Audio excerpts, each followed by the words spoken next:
Assalamualaikum warahmatullahi wabarakatuh. Apa kabar sahabat beriman? Selamat datang di Magenta Islam.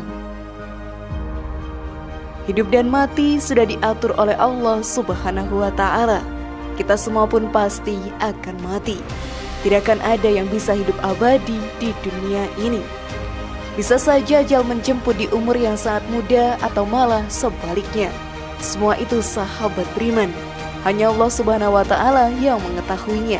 Kendati begitu, ada beberapa kasus sang ibu mengalami keguguran saat mengandung sang buah hati.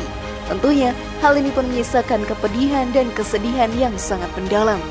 Ia sudah merawat anaknya di kandungan dengan sangat baik, tetapi Allah Subhanahu wa Ta'ala mempunyai rencana lain untuk sang anak. Saat hal ini terjadi, ternyata mempunyai syafaat untuk orang tuanya yang ditinggalkan. Lalu apa sajakah syafaat yang didapatkan oleh orang tuanya? Simak video ini hingga akhir ya, agar pemahaman kalian utuh dan tidak tersesat. Berikut bayi yang meninggal keguguran, apakah bisa memberi syafaat bagi orang tuanya? Versi dari Magenta Islam.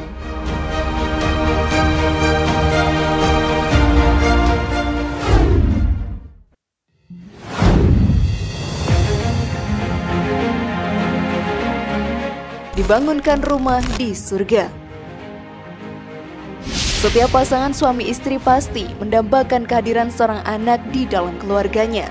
Hal ini pun akan membawakan kebahagiaan yang luar biasa. Bahkan rezeki pun akan bertambah dengan kehadiran seorang anak. Tentunya, sang ibu juga akan menunggu kelahiran dan merawat dirinya serta anak yang ada di dalam kandungannya dengan sepenuh hati. Tapi Allah Subhanahu wa Ta'ala mempunyai rencana sendiri untuk setiap umatnya. Beberapa keluarga mengalami kesedihan yang mendalam karena anak yang sudah berada di dalam kandungan mengalami keguguran. Hati seorang ibu pun akan terluka karena kejadian ini. Namun di balik kejadian itu, Allah Subhanahu wa Ta'ala pun akan menghibur para orang tua yang ditinggalkan oleh anaknya dengan cara membuatkan mereka rumah di surga. Hal tersebut pun diceritakan dalam hadis. Apabila anak seorang hamba meninggal, maka Allah berfirman kepada malaikat, "Kamu telah mencabut nyawa hambaku." Para malaikat menjawab, "Ya." Kemudian Allah berfirman, "Kamu telah mencabut nyawa buah hatinya?" Para malaikat menjawab, "Ya." Maka Allah berfirman, "Apa yang dikatakan hambaku?" Para malaikat menjawab, "Yang memujimu dan bersabar, mengharapkan pahalamu." Lalu Allah berfirman, "Bangunkanlah rumah di surga untuk hambaku dan berilah nama Bait Al-Hamdi." Hadis riwayat Tirmizi. Hidup dan mati manusia memang sudah ditakdirkan oleh Allah Ta'ala. Semua orang pasti akan ditinggalkan oleh orang yang paling dicintainya, cepat ataupun lambat. Jika saat itu tiba, tabahkanlah serta lapangkanlah hati kita untuk mengikhlaskannya, karena Allah Subhanahu wa Ta'ala selalu merencanakan yang terbaik untuk setiap umatnya. Namun sebelum video ini semakin berlanjut, klik dulu tombol loncengnya supaya kita tetap bertebar syiar melalui channel ini. Mari berbagi pengetahuan dan ilmu yang bermanfaat. Amin ya robbal alamin.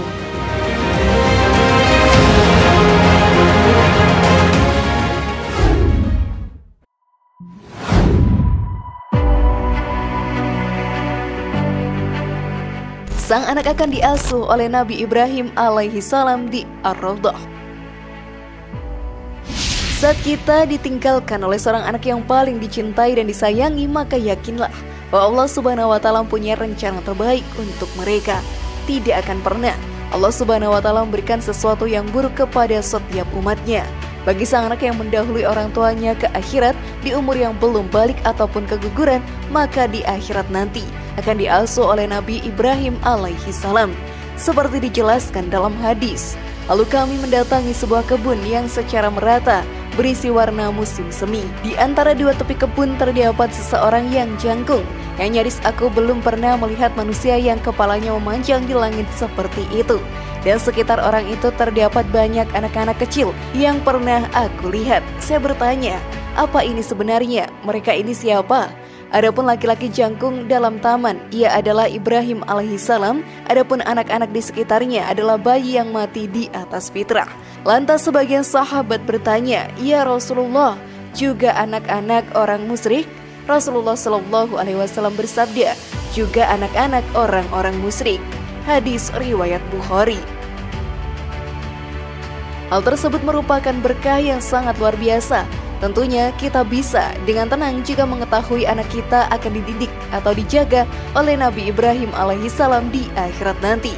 Dengan begitu sahabat beriman, ini membuktikan bahwa Allah Subhanahu wa Ta'ala selalu mempunyai tujuan baik di setiap takdir yang diberikan kepada setiap umatnya.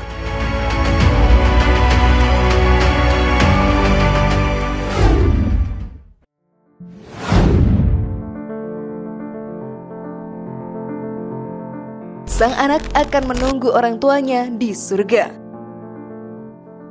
Kisah kasih orang tua pasti akan sangat besar terhadap anaknya. Hal ini sudah mulai diberikan sejak dalam kandungan. Mereka pun akan selalu menjaga dan merawat sang anak dengan baik.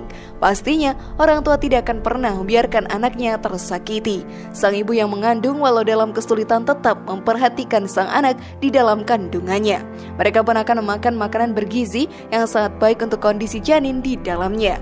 Walau berat, sang ibu tetap berjuang untuk bisa melahirkan sang anak dengan baik dan berharap anaknya pun akan lahir dengan keadaan yang sehat.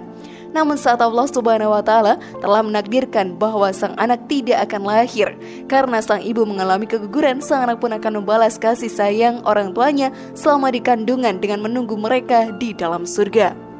Hal ini pun dijelaskan dalam hadis. Dikatakan kepada bayi yang mati ini, masuklah ke dalam surga. Kemudian si bayi mengatakan, tidak, sampai orang tuaku masuk surga. Kemudian disampaikan kepadanya, masuklah kalian ke dalam surga bersama orang tua kalian. Hadis riwayat An-Nasa'i. Bahkan sahabat beriman, mereka pun akan menyambut orang tua mereka dengan sangat riang gembira di surga nantinya. Tentunya ini akan sangat menggembirakan. Kasih sayang anak dan orang tua pun tidak akan pernah hilang sampai di akhirat nanti. Seperti yang dijelaskan dalam hadis, anak-anak kecil mereka adalah penghuni kecil di surga. Salah seorang dari mereka menyambut bapaknya atau kedua orang tuanya. Kemudian dia memegang pakaiannya atau tangannya seperti halnya aku memegang ujung pakaianmu ini. Dia tidak akan meninggalkan orang tuanya sampai Allah memasukkannya dan orang tuanya ke dalam surga. Hadis riwayat Muslim.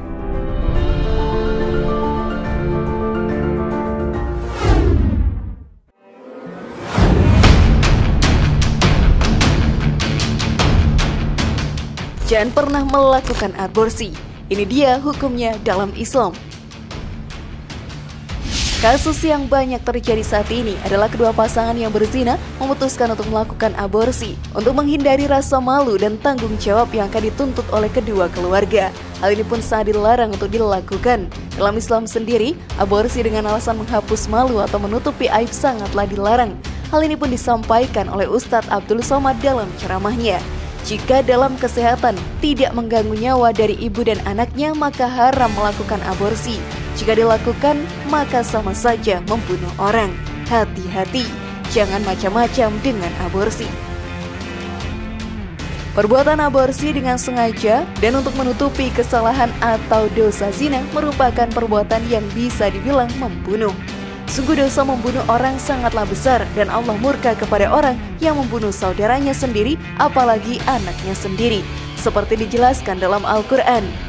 Dan janganlah kamu membunuh anak-anakmu karena takut melarat. Kamilah yang memberi rezeki kepada mereka dan kepadamu juga. Sesungguhnya membunuh mereka adalah dosa yang besar. Quran Surat Al-Isra ayat 31. Betapa teganya sahabat beriman, orang tua yang membunuh anak yang menjadi darah dagingnya sendiri. Setan pastinya telah berhasil membujuk mereka untuk melakukan perbuatan dosa besar yang akan membawa mereka ke neraka jahanam. Karena di sanalah tempat untuk para pembunuh ada.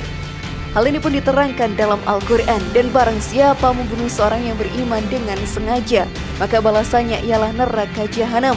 Dia kekal di dalamnya. Allah murka kepadanya dan melaknatnya serta menyediakan azab yang besar baginya.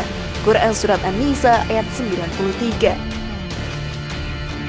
Maka dari itu, jauhilah perbuatan zina dan jangan sampai ada niatan untuk melakukan aborsi dengan sengaja.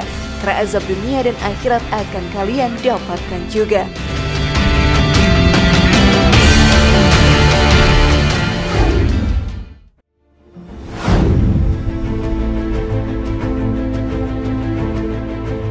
Bagaimana sahabat beriman? Sudah pahamkah kalian? Semoga informasi tadi bermanfaat ya dan buat kita berpikir lebih bijak. Mari bangun Magenta Islam ini dengan cara klik tombol subscribe, like, share, dan aktifkan tombol loncengnya. Wassalamualaikum warahmatullahi wabarakatuh dan jangan lupa tonton video yang lainnya.